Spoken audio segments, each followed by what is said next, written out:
Welcome to Hammond, Louisiana, as we roll along with the first round of the NCAA FCS Football Championship. It's the Southeastern Louisiana Lions out of the Southland Conference, playing host to the Florida A&M Rattlers out of the SWAC. We take a look at this bracket in first round action. Winner here today travels over to Harrisonburg, Virginia to take on the third seed, the James Madison Dukes. Kennesaw State already advanced on this side of the bracket. They'll take on ETSU next weekend. And with that, we welcome you inside Strawberry Stadium alongside LaDarren McClain, Jack Benjamin on hand. This is a fun matchup. FAMU, first playoff appearance since 2001. They've won 8 straight games. And Southeastern, meanwhile, second time hosting in 3 years. Top offense against the top defense. Something's got to give. Yeah, it's a juicy matchup, and I'm really interested to see how these two strengths will play out here this evening. Well, as far as the offense goes for Southeastern, they're tops in many categories. And the reason why is this guy, Cole Kelly, reigning Walter Payton Award winner. He may win it again this year. You know, this guy has been absolutely sensational, but he's got a tough test against this dark cloud defense of FAMU. A defense led by Isaiah Land at the defensive end spot, a guy who has 19 sacks to lead the country. Third and goal. Can this FAMU defense force 3? Kelly buying time. Little shovel pass. Teron Jones. 20 straight for Southeastern to start here in round 1 of the FCS Championship. And now they run it. And this is Tajay Spears with a crease. Spears has the sideline, and he breaks loose. 20, 10, touchdown Tulane. They're 2 for 4 on third down. McKay has missed 3 of his last 4 throws. 4-man rush. Time to throw. Lofts it, picked off. Jack Henderson's got it. Falls forward near the 40. And this Southeastern defense, which picked off 16 passes in the regular season, 6th most in the FCS, has another, and they are in business up 14. Off play action. Pratt pumps, now looks deep for Tolles. He's got him. Cuts it back at the 15 and into the end zone. Touchdown Tulane. 52 yards, Jatavian Tolles, and 34 straight for the Green Wave. Third down and 8 Southeastern. They rush 5. Kelly over the middle for Kovacs, and he's got him for 6 more. A bullet from Cole Kelly. And all Southeastern at home, 30-0 early in the third. Southeastern fans having a grand old time hosting the FCS postseason for the second time in 3 years. We're in the strawberry capital of America. That's Hammond, Louisiana. You can see the enrollment there. A couple of famous alums, Bill Evans, Robin Roberts. I'll give you one more too, LD. How about Wade Miley, no-hitter for the Reds a couple years ago. He's now on the Cubs. Little baseball knowledge coming in. Yeah, there you go. They had to go through a lot with Hurricane Ida here, and a team, we were talking to Frank Selfo about it, 12 days, they relocated, they were in Alabama, tightened them up as a group a little bit. You know, they started on the road. They played 5 road games to start, didn't have a home game until the middle of October. Pretty remarkable when you think about where they are now. Well, he talked about adversity. He said these kids have experienced real life adversity. Playing a football game is nothing to these guys, and so them being down in a game or them having a bad game is nothing. And it just shows you the makeup of his kids and this program, the resiliency to play this game. And right now, they've got a 14-0 lead. A 13-play, 98-yard touchdown drive. See if Florida A&M can get something going here. A nice return out across the 25. That's Darian Oxendine. And we were talking about it from FAMU's perspective here. Their first postseason appearance in the FCS since 2001. And they got to get something going here. Feels like it has to happen now. Well, they got to get it going because you don't want your defense to get back on the field. Their defense has played a lot of defense in this game and been chasing these receivers and trying to slow down Cole Kelly. So the offense, if anything, needs to have possession of this football, make some first downs, slow the tempo of this game down. They've got to make this an ugly backyard dog kind of fight, ugly game to get back in it. McKay on first down finds Smith. And by the ankles, pulled down by Delahousse, right near the line to gain.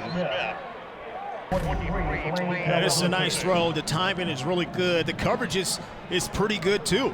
And when you have a perfect pass, very difficult for even great coverage to get there. And that's one guy they got to get going. Xavier Smith, he's one of the top receivers, especially at Florida A&M, for sure. Got to get him going. They actually called that about a half-yard shy. So it is second down and short. Let's see the numbers on Xavier Smith, All-American receiver coming in. Well, second and short like this is where you try to get a home run. You're playing with the free down, so to speak, here. Instead, they give it to Bonnet. He can be like a home run threat. You think about how good he's been for this team. Started today 66 yards shy of 1,000 for the season. His 6th year now of college football, a guy who's a former walk-on. Well, he's become the heart and soul of his team. And, you know, he's one of these guys that's probably the best at pass protection of all the running backs. And he works out with the offensive linemen. He does those drills. He does the pass protection. So they live and breathe with number one in the backfield, and he's one of these guys that's got to start to feel it and start to put the team on his back, so to speak. 2 punts to start for Florida A&M, trying to get something going now, down 14-0 on the road. McKay steps up, a little bit of a wobbler, and it's incomplete, looking for Smith. Couple times the ball has wobbled on him, but maybe one that Smith can have. Yeah, and sometimes it's not going to be pretty. When you're behind in a game, the tendency is to press. Every little play is precious. You got to make that catch. He's too good of a player to miss a ball like that. And you got to understand your quarterback is under duress. He's just trying to hang in there as long as he can. Got to help your QB out. Two-time All-American receiver, over 2,500 yards for his career. 2nd and 10. McKay was hit. Ball comes out. Manigo tries to dive for it. It's scooped up by Delahousse. No whistles. And down the sideline, takes it inside the 10. Now they're going to have a look at this. Well, it's going to be interesting. I thought his hand was coming forward. You see Coach Simmons talking to his quarterback. Watch 32, Mike Mason. He comes in, and you saw the pressure from the backside, too. Could see what number it is. Here's a better shot. It might be John Graves. Yeah, John Graves the third. He and Mike Mason meet at the quarterback. They did call that incomplete, by the way.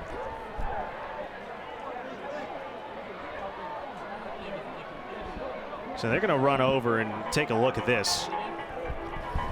You know, I thought his hand was clearly coming forward. He couldn't step into the pass. And any time that hand does come forward, if it's loose, it's typically an incomplete pass. Last thing Willie Simmons' group needs right now is a turnover deep in their own territory. Already behind the 8 ball early in the second quarter. Yeah, I think you're right with the arm moving forward. So here we go.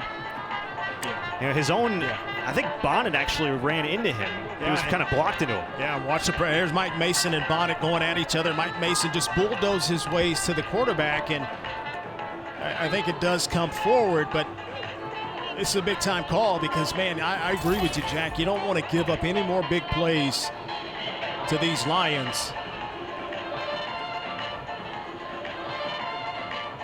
We were talking about Frank Selfo's defense struggling a week ago. They've been opportunistic with turnovers.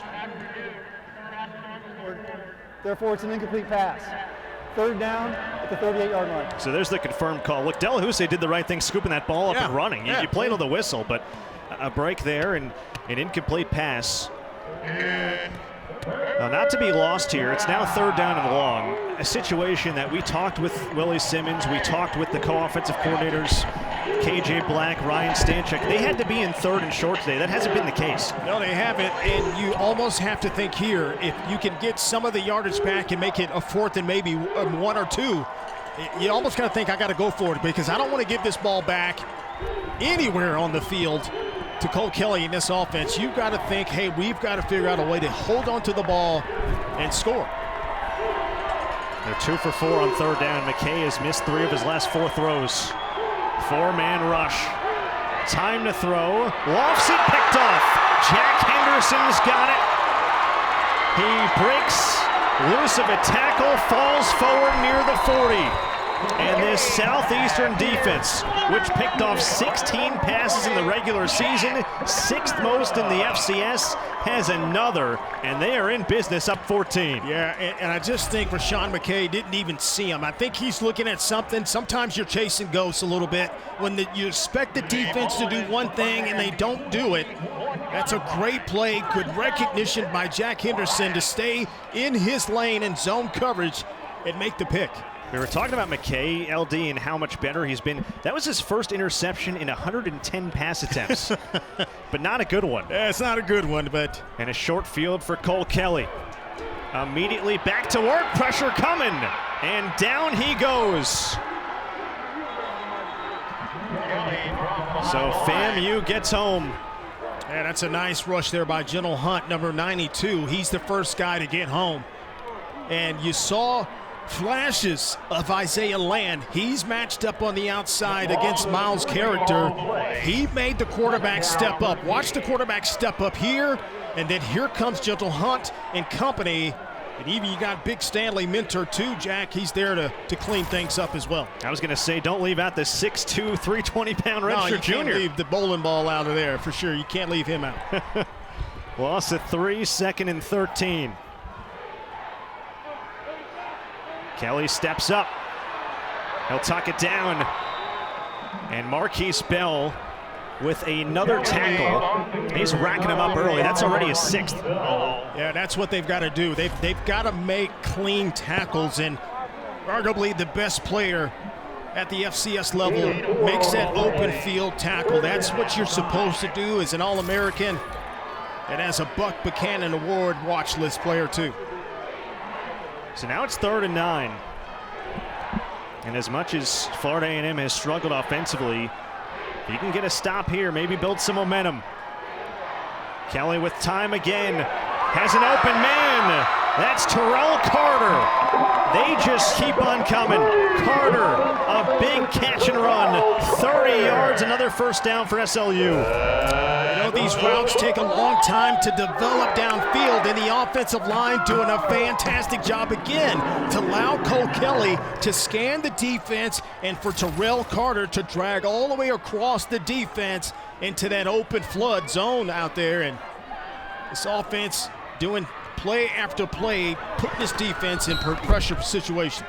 Damian Dawson with the catch. Quickly drilled out of bounds by Javon Morgan. 7 straight completions now for Cole Kelly. We talked about it. Tops in the FCS, right around 74% for the year.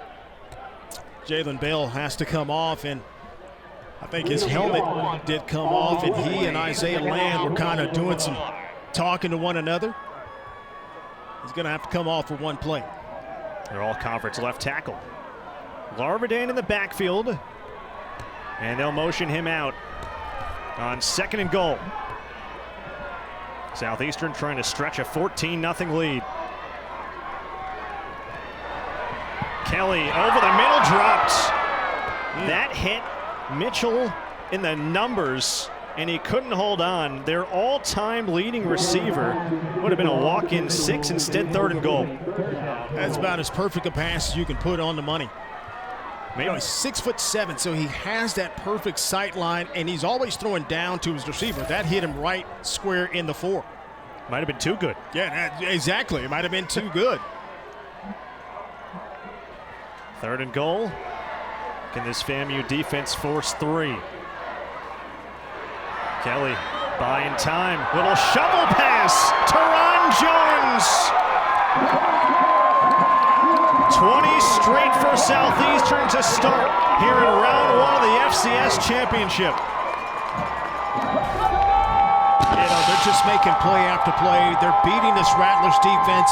They're one step ahead, and the wherewithal by Cole Kelly to just flick it right there at the end to Jones.